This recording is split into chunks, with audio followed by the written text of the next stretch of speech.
قد كفاني علم ربي من سؤالي واختياري فدعائي وابتهالي شاهد لي بافتقاري.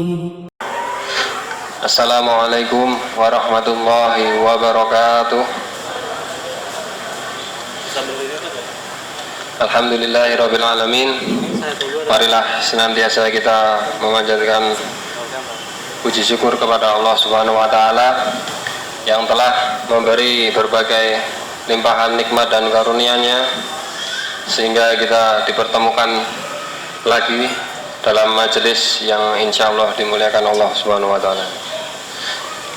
Salawat dan salam tidak lupa kita haturkan kepada Nabi Muhammad sallallahu alaihi wasallam beserta para keluarga, sahabat dan semua umatnya yang mengikuti sunnah beliau sampai akhir zaman. Sebelum kajian dimulai, marilah kita awali dengan bacaan basmalah. Bismillahirrahmanirrahim.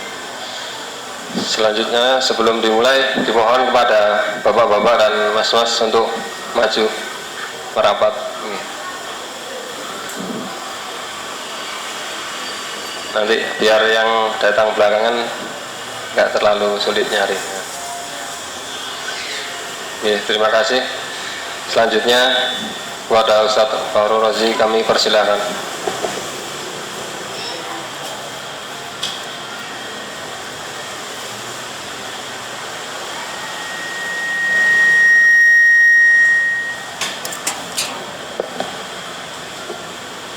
Bismillahirrahmanirrahim.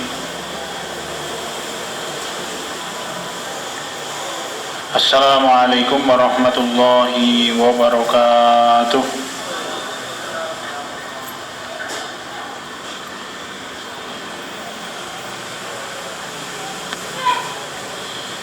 Innal hamdalillah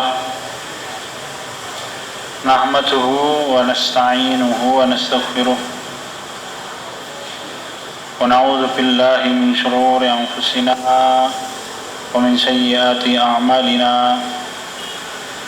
من يهده الله فلا مضل له ومن يضلله فلا هادي له وأشهد أن لا إله إلا الله وحده لا شريك له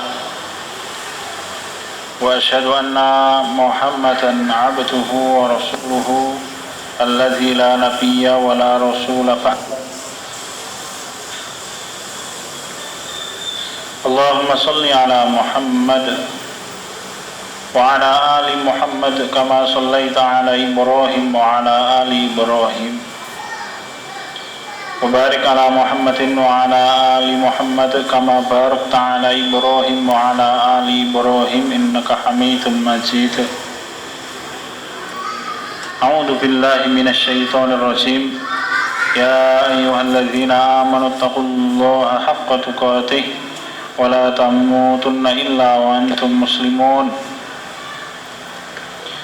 ويا أيها الذين آمنوا اتقوا الله وقولوا قولا سديدا يصلح لكم أعمالكم ويغفر لكم ذنوبكم ومن يطع الله ورسوله فقد فاز فوزا عظيما. ويا أيها الناس اتقوا ربكم الذي خلقكم من نفس واحدة وخلق منها زوجها وبث منهما رجالا كثيرا ونساء واتقوا الله الذي تساءلون به والأرحام إن الله كان عليكم رقيبا. فإن أصدق الحديث كتاب الله وخير الهدي هدي محمد صلى الله عليه وسلم وشر الأمور محدثاتها وكل محدثة بدعة وكل بدعة ضلالة وكل ضلالة في النار. فأوصيكم وإياي نفسي بتقوى الله فقد فاز المتقون. Alhamdulillahirabbil alamin. Hadirin bapak-bapak dan rekan-rekan sekalian yang dirahmati Allah. Mari kita bersyukur kepada Allah Subhanahu wa taala yang memberikan kita keimanan, memberikan kita ketakwaan, istiqomah di dalam mentaati Allah Subhanahu wa taala, satu karunia yang tidak semua orang diberi oleh Allah Subhanahu wa taala. Orang-orang pilihan saja yang oleh Allah Subhanahu wa taala muliakan dengan keimanan, dengan kesetiaan, dengan ketakwaan kepada Allah Subhanahu wa taala. Lalu tugas kita apa? Tugas kita menjaga istiqomah, mengerahkan seluruh daya upaya kita agar rezeki itu jangan sampai hilang, dicabut oleh Allah taala dari diri kita. Kenapa? Karena keuntungan dunia sebesar apapun, apabila timbangannya adalah kita jauh dari Allah, maka keuntungan dunia itu tidak ada untungnya sebenarnya, rugi. Atau kebalikannya, apabila seseorang rugi dalam hitungan dunia, tetapi kerugian itu mendekatkan dia kepada Allah dan mengangkat derajatnya tinggi-tinggi di sisi Allah, maka tidak ada kerugian sedikit pun bagi orang itu. Sehingga kalau kita melihat apa yang dikerjakan oleh para sahabat radhiyallahu anhum, akan mengajarkan kita betapa pahamnya mereka. Sahabat Suhaib Ar-Rumi radhiyallahu anhu meninggalkan seluruh harta kekayaan yang dimiliki pada waktu beliau hijrah menuju Madinah. Mboten ngasta punapa kemawon, dan beliau tidak bersedih, Mas. Gantinya Allah Rabihal Bai, ya, Allah menyebutkan, bahkan diabadikan kisahnya Suhaib Ar-Rumi pada waktu beliau berhijrah, kan dikejar oleh orang-orang Quraisy, hampir ketangkap. Kemudian Suhaib memberikan dua pilihan kepada orang-orang Quraisy, membiarkan beliau tetap berhijrah menuju Madinah, ya, dan gantinya beliau akan memberitahukan tempat beliau menyimpan semua harta kekayaan. Pilihan yang kedua, Suhaib melawan, dan beliau seorang jago panah, Mas. Orang-orang Quraisy tahu resikonya melawan Suhaib yang sudah mengeluarkan anak panahnya dan busur. Ya, pasti ada korban di pihak Quraisy, ya, karena Suhaib terkenal sebagai seorang jago panah. Maka kemudian orang-orang Quraisy memilih pilihan yang pertama, ya, dipersilahkan Suhaib dan sang istri untuk hijrah menuju Madinah, tetapi gantinya adalah semua harta kekayaan yang beliau simpan di kota Makkah. Secara perhitungan duniawi rugi, Mas, ya, tetapi tidak ada rugi bagi Suhaib Ar-Rumi. Bahkan kisah itu diabadikan oleh Allah Ta'ala sebagai bukti bahwa Allah Ta'ala ridho kepada apa yang dikerjakan oleh Suhaib, ya. Allah menurunkan ayatnya, wa minan nasi may yasri nafsahu btigha amardhatillah wallahu raufum bil ibad. Dan di antara manusia itu ada orang-orang yang menjual dirinya untuk mendapatkan ridho Allah, dan Allah lemah lembut kepada orang-orang seperti itu, ya. Ini ayat yang turun berkenaan dengan peristiwanya Suhaib Ar-Rumi. Sehingga ketika Rasul kita Muhammad SAW sedang duduk di Masjid Nabawi, dari kejauhan beliau melihat kedatangan Suhaib. Ya, julukannya Suhaib itu Abu Yahya. Ya. Suhaib berjalan bersama dengan sang istri mengendarai onta, Mas. Begitu kelihatan wajahnya Suhaib, maka Rasul kita Muhammad SAW tersenyum dan mengucapkan kata-kata Rabbihal bai'u ya Aba Yahya. 3 kali beliau sebutkan itu. Sungguh perniagaan yang engkau lakukan itu sangat menguntungkan di sisi Allah Subhanahu wa ta'ala, ya. Mari ehwati fillah sadaqallah, kita pahami itu. Penting untuk kita yakini. Kenapa? Karena kekayaan dunia itu oleh Allah dijatah, Mas. Percaya tidak? Sak ngotot-ngotote menungso golek dunya punika, maka sehari berapa dia dapat, ya itulah yang dia dapat, tidak akan dikurangi dan tidak akan ditambah oleh Allah. Maka para nabi itu pada waktu meninggal mereka tidak mengkhawatirkan nasib dunia anak-anaknya. Am kuntum syuhada itu hadara Yaqub al-maut itu qali bani ma ta'buduna min ba'di. Qalu na'budu ilahaka wa ilaha abaika Ibrahim wa Ismail wa Ishaq ilaha wahida. Apakah engkau tidak menyaksikan ketika Yakub didatangi oleh kematian, ya? Pada waktu Yakub berkata kepada anaknya, "Ma ta'buduna min ba'di." Wasiatnya Nabi Yakub, pertanyaannya kepada Nabi Yakub itu satu, "Wahai anak-anakku, nek nanti saya mati, apa yang akan engkau ibadahi setelah kematianku?" Itu pertanyaan para nabi sebelum meninggal, ya. Nabi kita Muhammad Shallallahu Alaihi Wasallam sesaat sebelum beliau meninggal yang beliau ingat umatnya, ummati, kayak gimana keadaan umatku nanti? Khawatir akan apa? Akan agamanya. Kenapa begitu? Karena tidak ada seorang nabi pun yang mengetahui keadaan anak keturunannya dalam urusan agama. Ya, meskipun Rasul dijamin bahwa putrinya yaitu Fatimah radhiyallahu anha adalah manusia perempuan pertama yang akan bertemu dengan beliau.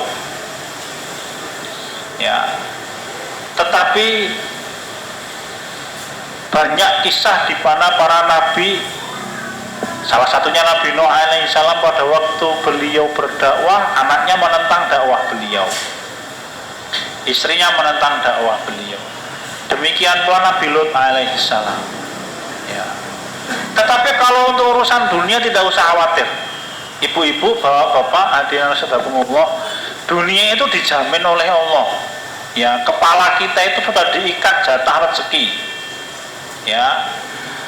Ketika bayi berusia 3 bulan di dalam kandungan ibunya, maka Allah meniupkan roh, kemudian menetapkan 5 perkara, salah satu rezekinya. Ya. Jadi hari ini panjenengan dapat rezeki 1.000 apa 5.000 apa 10.000 sudah ditetapkan oleh Allah 50.000 tahun sebelum diciptakannya langit dan bumi. Begitu ya Fatihillah. Hadirin mohon kita laksanakan, kita masih membicarakan bab tauhid. Malam hari ini dan ke depan kita akan membicarakan tentang pembagian tauhid. Nanti singkat, setelah itu kita masuk ke dalam bab yang lain dari kitab Firqatun Najiyah. Setelah kita membahas tentang berbagai macam nama, makna nama dan sifat-sifat Allah, malam hari ini kita akan membicarakan tentang pembagian tauhid. Tauhid ada 3, yaitu tauhidul rububiyah, tauhidul asma wa sifat, tauhid uluhiyah. Pembagian ini sifatnya ijtihadi nggih, Mas. Ijtihadi itu ijtihadnya para ulama, hasil pendalaman ilmu para ulama. Terus pembagian tauhid rububiyah, uluhiyah, asma wa sifat itu pembagian yang memang zaman Nabi kita Muhammad SAW belum disebutkan. Ya. Jadi tidak perlu kemudian kita memaksa, pokoknya orang harus meyakini tauhid ada 3, gitu Mas. Tetapi inti yang lebih penting adalah poin-poin tauhid ini nanti kita paham dan kita menetapi. Masalah pulau panjenengan sami akan menamakan begitu atau tidak, yang pasti itu ijtihadi. Ya. Yang lebih penting adalah nilai dari tauhid itu kemudian kita tanamkan di dalam hati kita, karena kalau tidak bahaya. Jadi sekali lagi bahwa pembagian tauhid dengan nama tauhidul rububiyah, tauhidul uluhiyah, tauhidul asma wa sifat itu ijtihadi. Bukan paket dari Allah namanya itu senes. Memang ini ijtihad para ulama. Sehingga menawi mas-mas, bapak-bapak, ibu-ibu misalkan panjenengan mangke ngisi pengawasan wonten ing dalem yang diisi ibu-ibu sembah-sembah sepuh-sepuh usianya 60 tahun. Itu yang lebih penting adalah nilai ini tertanam di dalam kehidupan mereka sehari-hari. Ojo kon ngapalke, mbah tauhid wonten 3 nggih mbah diapalke. Sebut satu napa? Tauhid rububiyah boleh ngapalke lenting blasur itu nanti Mas. Ya. Susah bagi mereka. Yang lebih penting adalah nilainya itu loh. Nilai tauhid yang tertanam di dalam hati mereka, bahwa kalau mereka berjalan di pojok desa itu ada pohon besar, tidak perlu mereka khawatir. Nek orang ngendeke motor, orang mau make klakson, dia engko awake dhewe cilaka, tidak usah khawatir. Itu tauhid rububiyah itu, Mas. Kenapa? Karena yang mencelakakan kita bukan penunggu pohon besar. Betul, yang mencelakakan kita yang menciptakan pohon besar itu, yaitu Allah Subhanahu wa ta'ala. Tetapi kalau ada jinnya ya biasa, Mas. Setiap rumah manusia ada jinnya kok. Tetapi jinnya kadang-kala ganggu. Kalau dia ganggu dilawan, Mas. Keterlaluan itu namanya. Misalkan di dalam rumah panjenengan, kok panjenengan tahu ada jin yang kadang-kala kelihatan, jangan didiamkan. Itu udah keterlaluan kalau itu namanya. Kenapa? Itu rumah kita. Apa dia mengganggu kita di rumah kita? Dilawan, Mas. Lah ning kula wedi ya, salah kita di situ. Ya, Kanjeng Nabi Muhammad SAW menyampaikan di dalam satu hadis. Hadis yang saya baca mungkin agak berbeda dengan apa yang disampaikan oleh Ustadz Bahtiar Nasir ketika kemarin beliau ngendiko di Masjid Komarudin itu loh. Kalau yang saya baca begini, kalau engkau bertemu dengan setan, jangan engkau katakan akan aku kalahkan setan, karena setan akan membesar seperti gunung. Kalau tidak salah begitu. Tetapi ucapkanlah bismillah dengan nama Allah, maka setan akan mengecil sehingga seperti jempol, kalau tidak salah kata Rasul kita Muhammad SAW. Jadi kalau sudah mengganggu Anda, dilawan, Mas. Piye didongake? Ning donga kula mboten majes, ya berarti jenengan paling jarang baca Quran. Ya, ada jin, misalkan saudara kita yang tinggal satu rumah kerasukan jin, kemudian diruqyah pakai ayat kursi, jinnya jawab aku yo apal ngono ki. Oh, mungkin yang meruqyah jarang maca Quran, Mas. Ya, mungkin. Atau sholatnya bolong-bolong. Karena memang ruqyah itu sangat tergantung dengan keimanan orang yang membacakan ruqyah itu. Ya, tetapi tidak perlu ditakuti. Ya kalau diganggu wajar saja, Mas. Saya juga pernah diganggu, santai mawon, nek tak critake malah. Oh, kayaknya nih, semuanya raiso pengajian gitu. Maknanya begini loh, maknanya bahwa yang mencelakakan manusia itu bukan jin, bukan, tetapi Allah dengan kekuasaannya. Perantaranya kadang-kala pesawat jatuh, kadang-kala tertimpa atap, kadang-kala naik motor jatuh, nggih. Kadang-kala jin gitu, Mas, kadang-kala. Tetapi hakikatnya bukan mereka. Nilai itu yang harus tertanam di dalam kepala dan di dalam hatinya simbah-simbah di kampung, sehingga mereka tidak perlu pendak rebo pungkasan kemudian harus ngadakan acara selamatan desa, nggih, merti desa apa meneh jenenge yang lain. Nggak perlu begitu. Itu nilai tauhid rububiyah sudah tertanam, tidak usah diberitahukan, bah tauhid rububiyah adalah ifradullahi fi rububiyah selek kambale kaelan ning. Meskipun kita tahu penting kalau itu. Tetapi yang paling penting adalah nilai yang tertanam di dalam urusan tauhid rububiyah ini. Apa itu tauhid rububiyah? Adalah mengesahkan Allah. Ya. Mengesahkan Allah,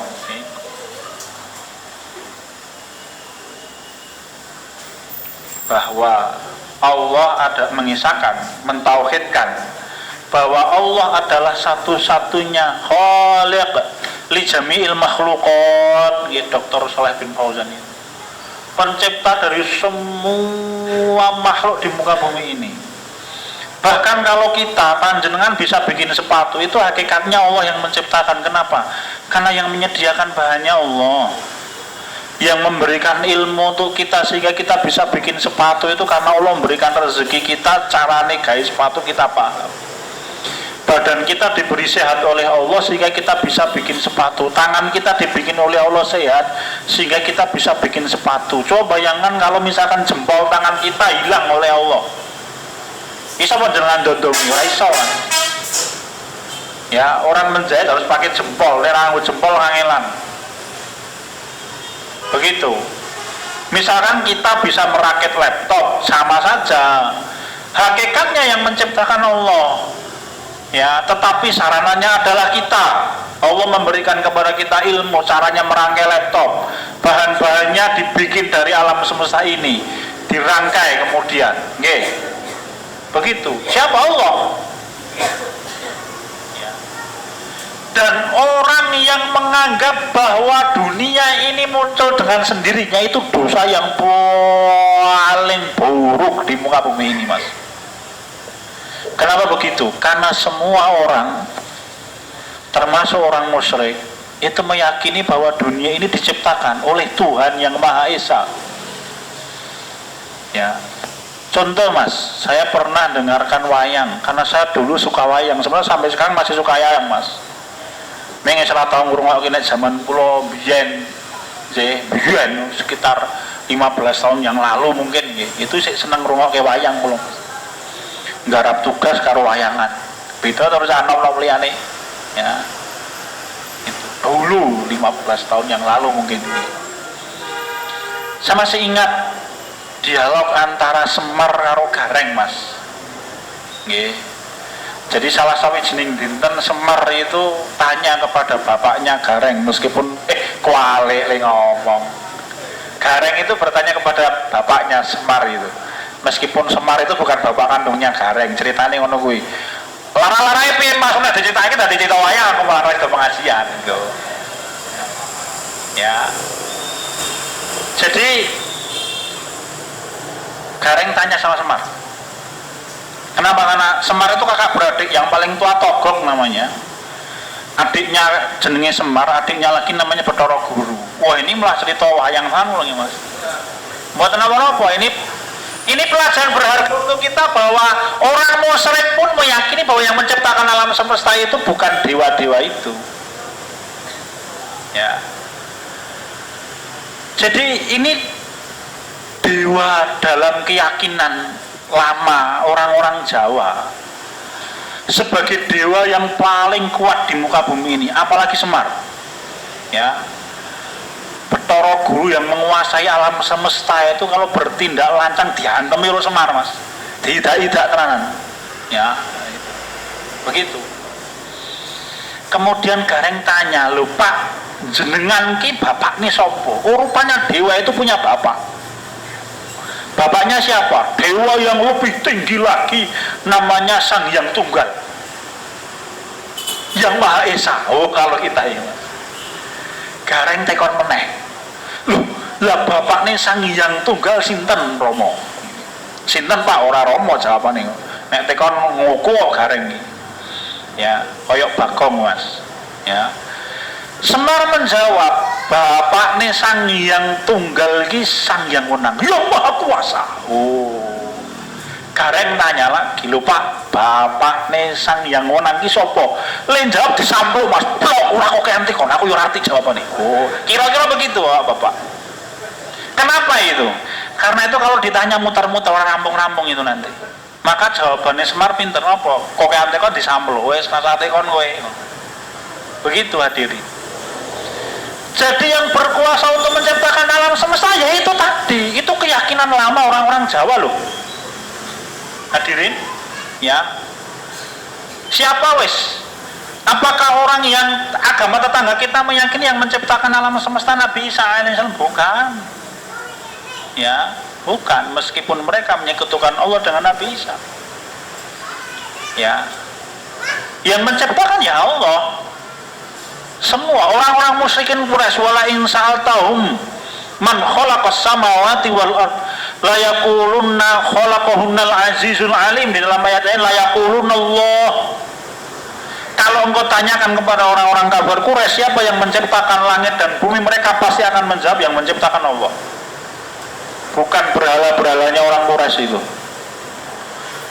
Maka Imam Ibnu Taimiyah rahimahullah, dikisahkan oleh Imam Ibnu Qayyim al-Jauziyah, itu beliau pernah mengomentari tentang orang yang bertanya bukti mana yang meyakinkan kita bahwa Allah itu ada.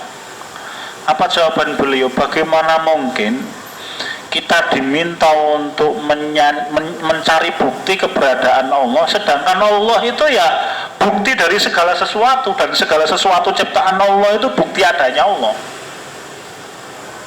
Jadi, kalau kita melihat Gunung Merapi jeblok tahun 2010 dahsyat, betul itu, maka yang menciptakan lebih dahsyat lagi. Ya, kalau tahun 2006 kita merasakan hebohnya gempa waktu itu, karena saya termasuk yang tidak bisa lari keluar rumah, maka yang menciptakan dan membuat gempa itu lebih heboh lagi, Mas. Dahsyat betul dia. Siapa? Allah Subhanahu wa Ta'ala.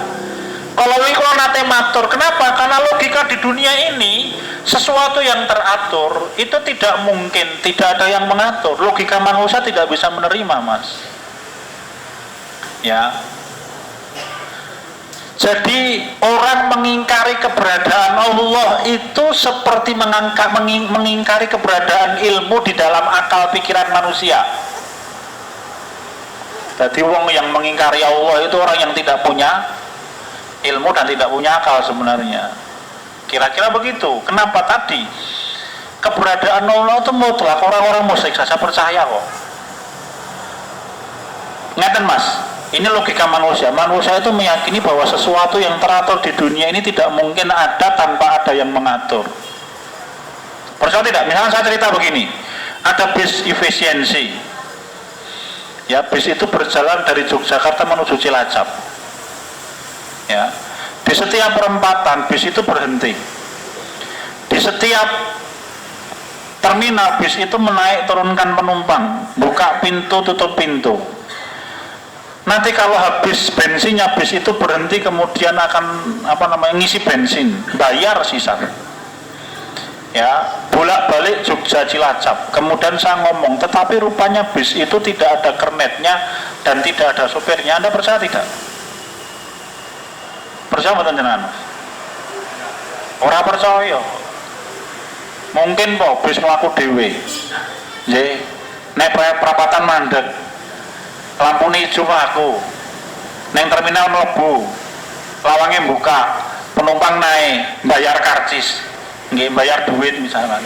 Mungkin tidak ada kernet dan tidak ada sopirnya. Tidak mungkin. Kudu ana kernete, kudu ana sopire kuwi, Mas. Ya. Itu saja bis. Lah bagaimana kita melihat dunia yang berputar, bumi yang berputar memutari matahari? Ya, bagaimana rembulan yang berputar mengitari bumi? Begitu teratur rapi, masa tidak ada yang mengatur? Logika manusia tidak bisa menerima. Mungkin tidak, motor jenengan itu dari rumah datang ke sini sendirian tanpa jenengan tumpai. Ayo, rasa abot-abot, nek nyutake bis kangelan, motor jenengan. Orang mungkin. Ya, kecuali motornya tumpake truk. Tapi kan beda urusannya, terkait masih nyopir masalahnya, Mas. Logika kita tidak bisa menerima motor itu jalan dari rumah tanpa ada supire, tanpa ada yang mengendarai. Itu logika manusia lah. Lajeng kula panjenengan sami bapak-bapak, ibu-ibu mirsani dunia yang begitu teratur rapi kok tidak ada yang mengatur. Itu logika manusia tidak bisa menerima. Nggih. Maka orang yang menolak keberadaan Allah sebagai pencipta alam semesta itu kejahatan yang paling ngelek sadunya, Pak. Ya, jadi wong komunis, orang ateis itu dikelumpukin di neraka bersama dengan Fir'aun yang mengatakan ana rabbukumul a'la, aku Tuhan kalian yang maha tinggi. Dikumpulkan bersama dengan Namrud yang mengatakan ola ana uhyi wa umit, aku yang menghidupkan dan mematikan, kata Namrud. Ya, hati-hati hadirin. Diingatkan kalau kita punya teman yang nyerempet keyakinannya, keyakinan ateis, ya, menganggap semua agama rusak, hati-hati dielingke. Ya, wis ngono kemproh ya Mas, kuliah ora rampung, kelambune lusuh, apa meneh montore kreditan ra iso mbayar doya-oyak dealer. Nggih Mas, napa wis? Susah itu mesakin dunya ora kecekel akhirate koretane ora sisa. Naudzubillah lu hadirin sekalian rasulullah. Kenapa itu dosa yang paling besar yang ada di muka bumi ini adalah orang yang menolak keberadaan Allah Subhanahu wa ta'ala. Satu. Masih ada waktu, Mas? Masih berapa menit? 10 menit. Oh, anjay. Yang kedua, Malikun. Tauhidur rububiyah adalah mengisahkan Allah, bahwa Allah itu satu-satunya pemilik di alam semesta. Ya, ikhwatillah. Sekaya apapun manusia, maka kekayaan itu hakikatnya milik Allah. Kalau Allah cabut kekayaan itu ngesot, Mas. Ya, nggih kula pun diajari oleh Allah, kula panjenengan sami itu, bahwa wong paling sugih sa Indonesia itu ya sebenarnya tidak kaya-kaya amat, Mas. Sehingga dulu ketika menjelang peristiwa 212 ada isu Rasmani, ya ketika kaum muslimin berkehendak untuk mengambil uangnya dari bank-bank milik mereka, kolab itu, Mas. Karena mereka kedadosan ngesot tenan, Mas, mereka. Ya, begitu. Semua itu milik Allah. Sehebat apapun manusia, dia dipaksa untuk paham bahwa dia nanti pasti mati. Sesombong apapun. Dan bapak-bapak cukup menarik, nggih. Anda percaya tidak, orang-orang sombong, Anda perhatikan bagaimana dia mati. Namrud itu matinya kenapa, Pak? Matinya di telinganya dimasuki seekor lalat, seekor nyamuk yang berputar-putar di kepalanya sampai 40 hari atau 40 bulan atau 40 tahun, akhirnya dia mati karenanya. Jadi Allah itu tidak berkehendak untuk mematikan orang-orang sombong dalam keadaan perkasa. Raja Namrud mati di tangannya Nabi Ibrahim dalam pertempuran dahsyat. Oh, itu kan orang akan mengenal kepahlawannya Namrud. Namrud mati goro-goro lemut. Oh, bapak. Siapa les? Jalut. Ya, penguasa kejam dan penguasa sombong mati di tangannya Nabi Daud yang masih kecil waktu itu. Jadi bapak, tadi nek main toprak ini lawannya bayi wingi sore, isik bau popok, Pak, mati. Sehingga orang melihat matinya Jalut mabak untik. Nggih, nek bahasane yang saya pernah nusu, nek cah Jakarta le ngomong cemen lu, Mas, gitu loh. Memang begitu cara Allah matikan siapa? Abu Jahal misalkan. Abu Jahal itu matinya ketika perang Badar di tangannya dua anak yang usianya 13 tahun dan 14 tahun, Mas. Ya. Abu Jahal pendekar paling gagah perkasa miliknya orang-orang Quraisy, Pak. Siapa lagi? Fir'aun.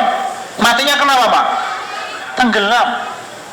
Jadi kalau Anda membaca berita di televisi, ada seorang bayi usia 2 tahun tenggelam di empang, ya kira-kira mati Fir'aun itu, Pak. Ya, Anda perhatikan, silakan Anda lihat. Ya, kalau Kemal Atatürk itu mati bosok awake. Silakan baca. Nek terjemahannya itu kitab tulisannya Syekh Abdullah Azam rahimahullah, Menara yang Hilang itu.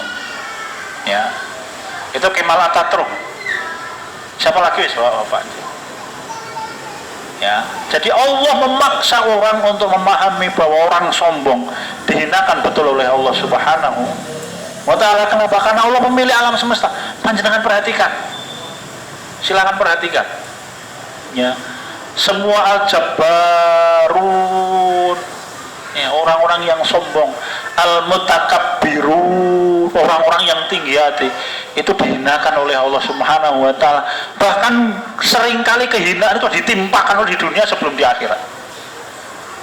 Abu Lahab mati itu awake keluar nanah, baunya busuk, Mas. Sampai saya membaca dalam satu kitab tarikh disebutkan, di dalam satu kitab disebutkan bahwa Abu Lahab itu ketika dikuburkan oleh keluarganya, caranya didupak jenazahnya, Mas.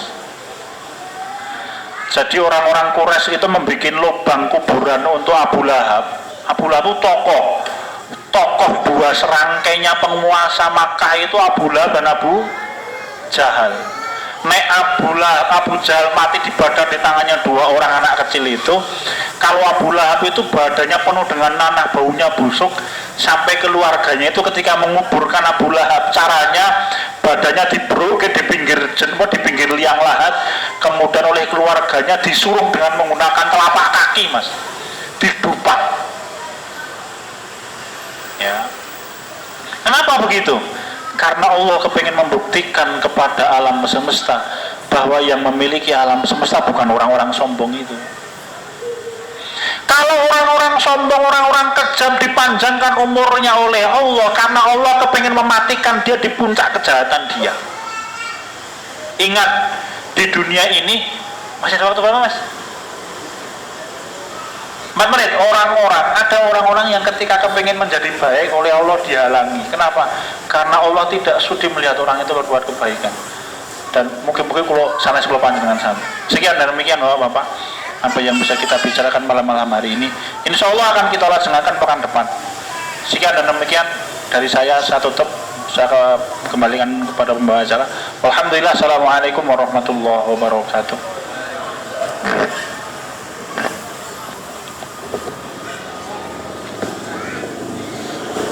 Demikian tadi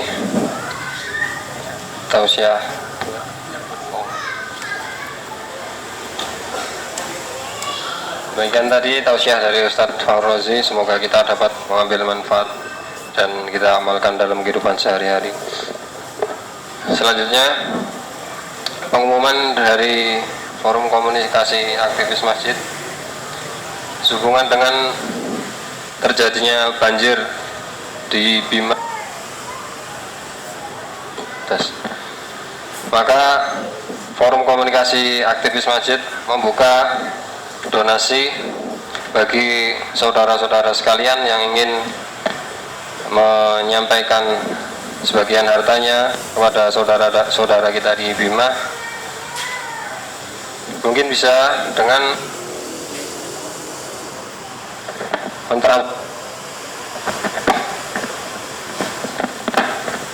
mentransfer ke nomor rekening 700 207 4286 di ATM Mandiri Syariah atas nama Yayasan Baitul Mal FKM.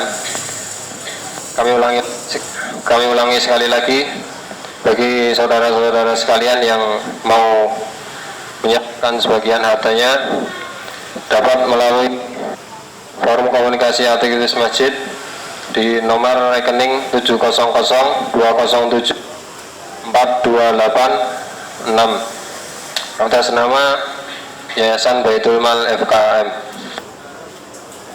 Kemudian pengumuman yang kedua, kami mengundang kepada para jamaah sekalian untuk menghadiri majelis pengajian Islam yang diselenggarakan oleh Forum Komunikasi Aktivis Masjid juga, yang akan diadakan insya Allah hari Selasa, jamnya sama seperti ini, pada maghrib sampai isya di Masjid Danunegaran Jalan Parangtritis, Jok Teng Wetan niko ke selatan. Nanti masjidnya sebelah barat jalan. Diisi oleh Ustadz Faurozi juga, membahas kitab Madarijus Salihin. Ya. Demikian tadi pengumuman dari kami. Sekian, wassalamualaikum warahmatullahi wabarakatuh.